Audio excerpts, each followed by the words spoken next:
Vous entendez de plus en plus parler dans l'actualité de coopératives, d'entreprises qui ont du sens.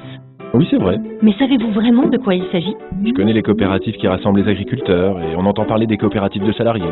Il s'agit du même modèle économique. Laissez-moi vous expliquer.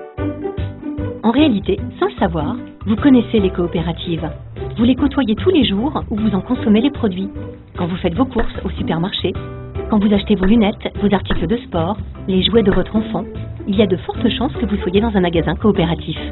Ouvrez vos placards, faites le tour de votre cuisine. Lait, beurre, viande, légumes, fruits, farine, conserves, coopératif. Et plus de 20 millions de Français sont sociétaires d'une banque coopérative. Ok, mais concrètement, c'est quoi une coopérative? Une coopérative est une entreprise pas tout à fait comme les autres. Elle répond avant tout aux besoins de ses membres, également appelés sociétaires ou adhérents. Toutes les activités peuvent être concernées.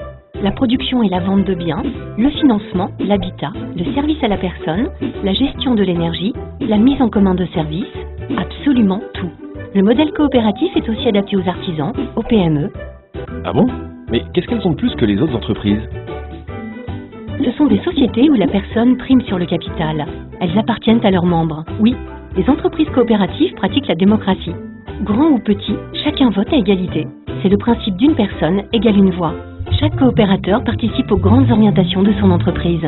J'imagine que ça doit marcher avec des petites entreprises, mais difficilement avec des grosses. Détrompez-vous, une coopérative est une entreprise, donc il y en a de toutes les tailles. D'ailleurs, en France, certaines sont leaders sur leur marché et se déploient à l'international. Tout est une question d'organisation. La démocratie s'organise à tous les échelons. La coopérative place toujours le sociétaire au cœur de sa stratégie. C'est assez original comme idée. La force d'une coopérative, c'est que la richesse créée sert le territoire, participe au développement local et à toute l'économie française. Le développement local? La richesse créée n'est pas redistribuée à des actionnaires extérieurs. Une part des résultats est partagée entre les membres et une part est mise en réserve dans la coopérative. Ces réserves impartageables assurent la solidité financière de l'entreprise au fil des générations et lui permet de développer ses activités et d'investir sur son territoire. C'est bien généreux, votre système. Généreux n'est pas le terme exact. Disons que chacun y trouve son compte entre bénéfices personnels et intérêts collectifs. C'est de la solidarité. C'est un modèle qui a fait ses preuves depuis plus d'un siècle. De plus en plus d'entrepreneurs, de sociétaires partagent leurs valeurs. Et c'est un mouvement qui se développe en France et dans le monde entier. C'est génial. Voilà des entreprises libres, solidaires et performantes.